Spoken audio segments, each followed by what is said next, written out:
Dear children, welcome back to the channel. Today we are going to see 10th Standard Science Unit 9 Solutions Part 1.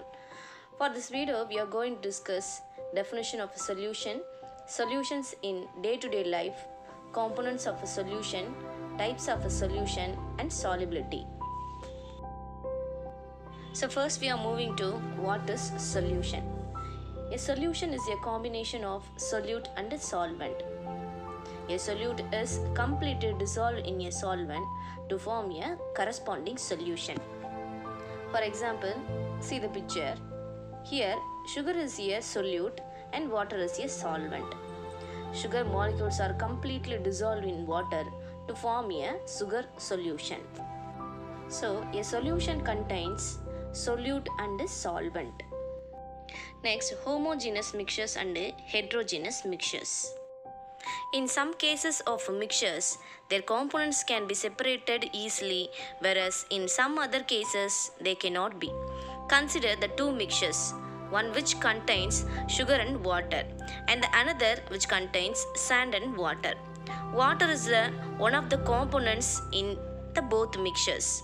In the first case, sugar dissolves in water. In the second case, the sand does not dissolve in water. Sand in water can be separated by filtration, but salt cannot be separated as it dissolves in water to form a homogeneous mixture. This kind of homogeneous mixtures are termed as solutions. Some homogeneous mixtures are coffee, wine, air, brass, steel, natural gas, vinegar, and blood. Next, solutions in day-to-day life. One of the naturally existing solution is seawater. We cannot imagine life on earth without seawater.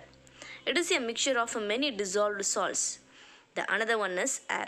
It is a mixture of gases like nitrogen, oxygen, carbon dioxide, and other gases.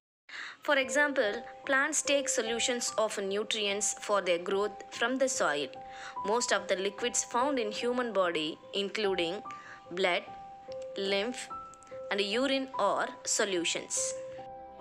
Similarly, the drinks what we take like fruit juice, aerated drinks, tea, coffee, etc. are also solutions. Therefore, the ability of water to form solutions is responsible for sustenance of life. Next we move to components of solutions. We know that a solution is a homogeneous mixture of two or more substances. In a solution, the component which is present in lesser amount by weight is called solute, and the component which is present in a larger amount by weight is called solvent. The solute gets distributed uniformly throughout the solvent and thus forming the mixture of homogeneous. So the solvent acts as a dissolving medium in a solution.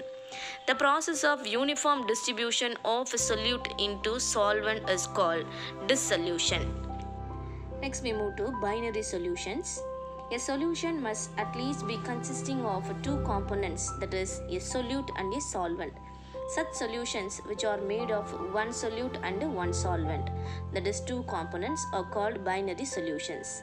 For example, on adding copper sulfate crystals to water, it dissolves in water, forming a solution of copper sulfate. It contains two components, that is one solute, copper sulfate, and one solvent, water. So it is a binary solution. Next, ternary solution. A solution may contain more than two components.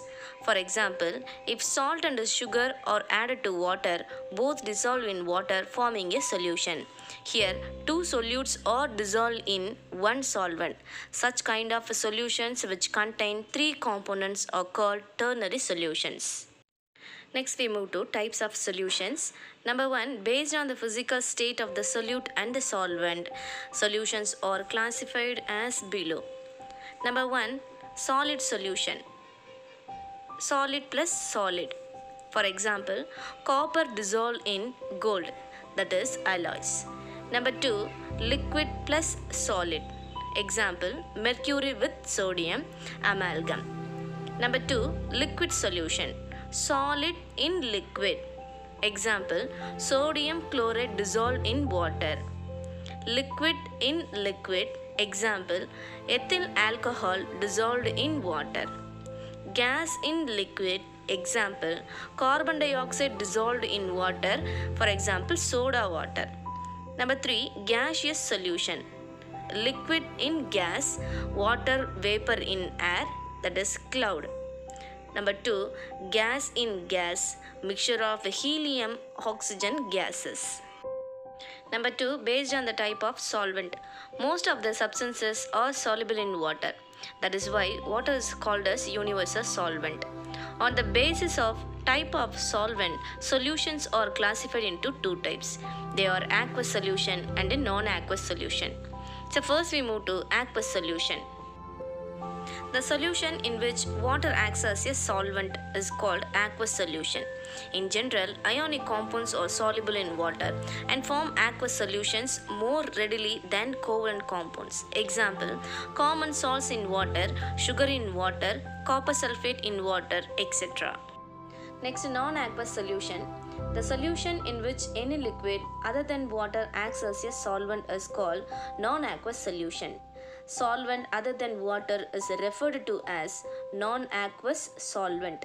Generally, alcohols, benzene, ethers, carbon disulfide, acetone, etc. are used as non-aqueous solvents. Examples for non-aqueous solutions: sulfur dissolved in carbon disulfide, iodine dissolved in carbon tetrachloride.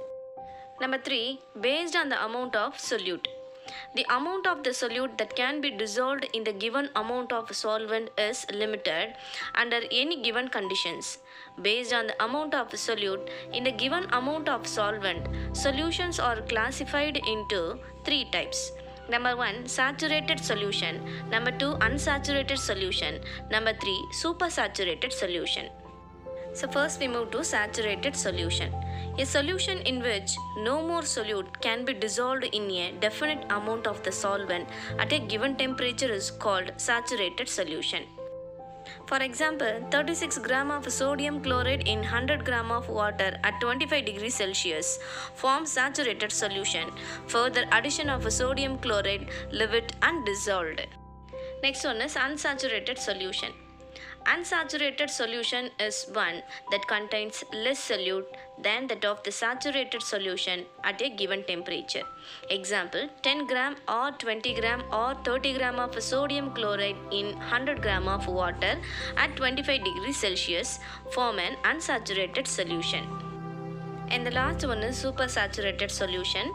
Supersaturated solution is one that contains more solute than the saturated solution at a given temperature.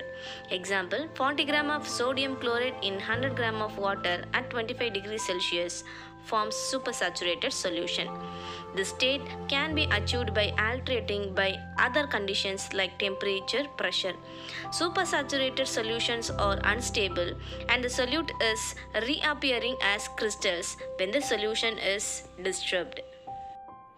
The last one is concentrated and dilute solutions.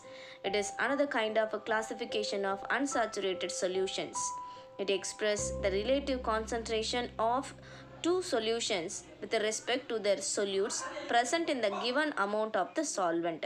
When we compare two having same solute and solvent in a solutions, the one which contains higher amount of solute by the given amount of solvent is said to be concentrated solution and the another is said to be dilute solution. So, the dilute solution has a small amount of solute in a large amount of solvent. In case of concentrated solution, has a large amount of solute in a small amount of solvent.